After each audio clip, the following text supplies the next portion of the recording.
Drama serial टूटा हुआ दिल की अगली किस्म में हम देखेंगे कि समीन की माँ उसके लिए बहुत ज्यादा परेशान होती हैं। वो उसे फोन करती है और कहती है कि अगर तुम्हें लगता है कि तुम अपने ससुराल में नहीं रह सकती तो तुम बगैर देर किए सब कुछ छोड़कर हमारे पास आ जाओ। यहाँ कोई तुमसे शिकायत नहीं करेगा। तुम यहाँ आकर रह सकती हो। ये बात सुनकर समीन उनको समझाती है और कहती है कि अम्मी आप परेशान ना हो। ऐसी कोई बात नहीं है और ना ही मैं अपना घर छोड़ कर आऊंगी। मगर उसकी माँ के दिल को तसल्ली नहीं होती। वो जानती है कि समीन वहाँ कितना मुश्किल वक्त गुजार रही है। दूसरी तरफ हम देखेंगे कि शायला यानी इदरान की बहन अपने ससुराल जाती है क्योंकि कमाल ये कहकर घर से गायब होता है कि उसके चाचा की बेटी की शादी है। यहाँ तक कि वो शायला की बुटीक से कुछ जोड़े लेकर गया होता है। शायला को शक हो जाता है। कमाल कुछ दिनों से घर नहीं आया होता। जब वह कमाल के घर जाती हैं, कमाल की वालिदा उससे मिलती हैं।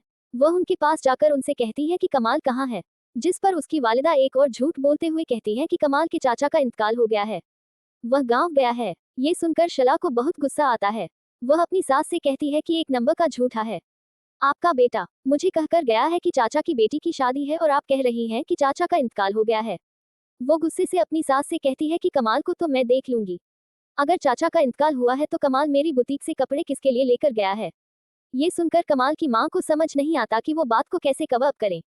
हकीकत तो ये होती है कि कमाल ये सारे बुटीक के कपड़े समीन की छोटी बहन के लिए लेकर गया होता है, जिसके साथ उसका चक्कर चल रहा होता है। मगर शायला इस बात से अनजान होती है।